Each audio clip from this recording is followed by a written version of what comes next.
Hello guys! Hello Earth Signs, Gemini, Libra, and Aquarius. Welcome dito sa aking channel. Kapalaran 888, welcome.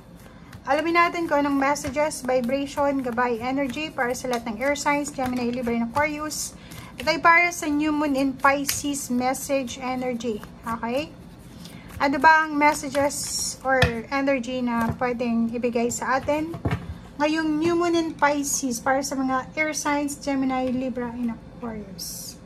Okay, look at the bigger picture. Wow! So yun, Air Signs, Gemini, Libra, and Aquarius. Ano ba yung gusto mong simulan sa ngayon? Ano ba yung mga gusto mong manifestation? Ano ba yung gusto mong mangyari sa buhay mo? Kasi dito sa barahang to, Full Moon in Sagittarius, New Moon in Leo, parang sinasabi na kung sisimulan mo yung pangarap mo with confidence, talagang matatapos mo siya na nandun ka sa tagumpay mo. 'Di ba? So, ibig sabihin niya, Air Signs, Gemini, Libra, and Aquarius, if ever man na marami kang gustong mangyari sa buhay mo, simulan mo na siya sa ngayon, trabahuin mo na siya, and at the same time, huwag kang matatakot. 'Di ba? Confidence. Ang pagiging confident daw, siya yung magiging daan para sa success mo, magiging susi ng yung success. And wag tayong masyadong magmadali, 'di ba? Sumunod tayo sa proseso kasi kung makikita mo diyan, kailangan natin na wag masyadong mag-expect.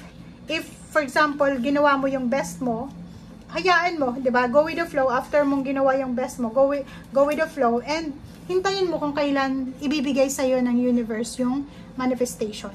Okay? Okay, tingnan natin dito sa isang baraha.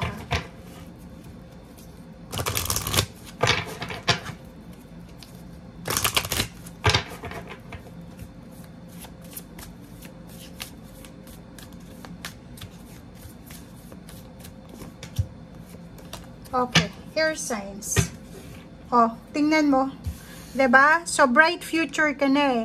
So, kung ano man itong mga napagdaanan mo sa nakaraan na hindi maganda, medyo confusing, medyo nakakabalisa, medyo nakakalito, dito sa barahang ito, sinasabi na go with the flow lang tayo. 'Di ba? Kung ano yung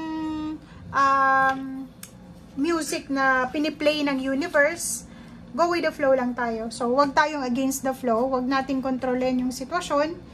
And sinasabi ng baraha sa'yo na kung ano yung available sa ngayon, tanggapin natin. May naghihintay na magandang bukas para sa'yo. May naghihintay ng maganda. Or may naghihintay na biyaya sa'yo. Sa labas ng comfort zone mo, or sa labas ng kung ano man itong ginagawa mo. Tingnan mo, pera. Kakaloka. Oh, tingnan. Kita mo ba? Air Signs, number 8. 1 plus 7. Malaking halagang pera to. Ito yung naghihintay sa'yo.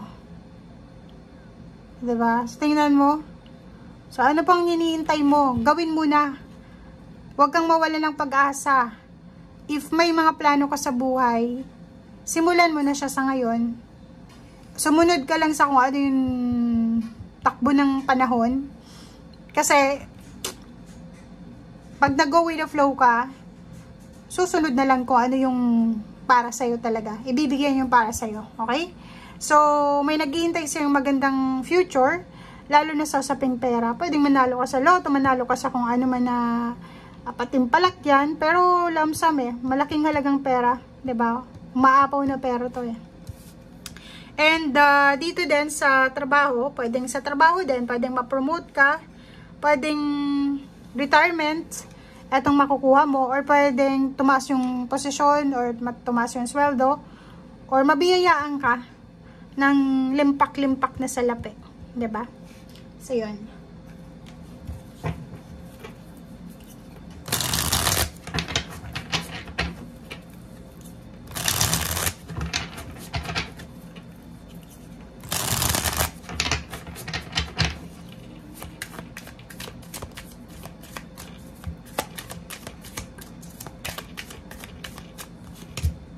Oh, ang iba sa inyo dito is may bagong trabaho na papasukin.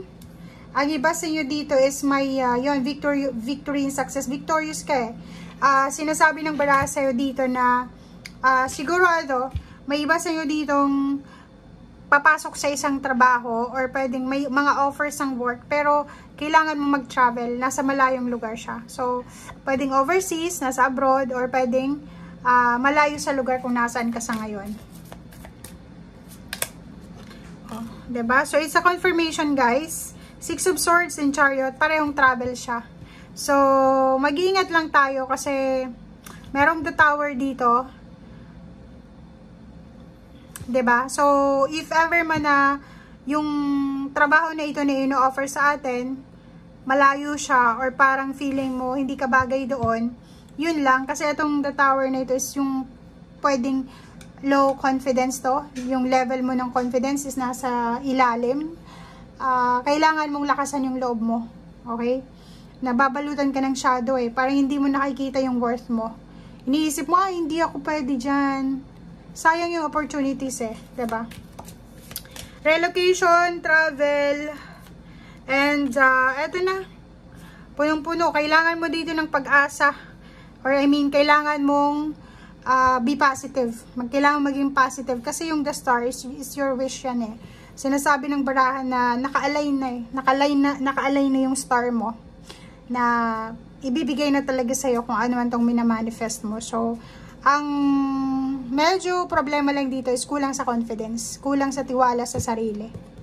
'Di ba? And masyado kang nagiging negative. Negative yung perspective mo na, ay baka hindi ako mag-improve yung buhay ko. Baka ma-homesick ako or ganito, ganyan. So, kailangan mong, kumbaga, magpaka-strong. 'Di ba? Gamitin mo ang pamilya mo as motivation. 'Di ba? Kasi etong mga blessings na itong parating sa'yo, lalo na itong tungkol sa pagta-travel kasi malayang lugar to eh. Pwedeng ito yung magdala ng pride sa buong pamilya. Pwedeng ito yung magbigay sa pamilya mo ng strong foundation, 'di ba? Ikaw yung magdadala ng honra sa iyong pamilya.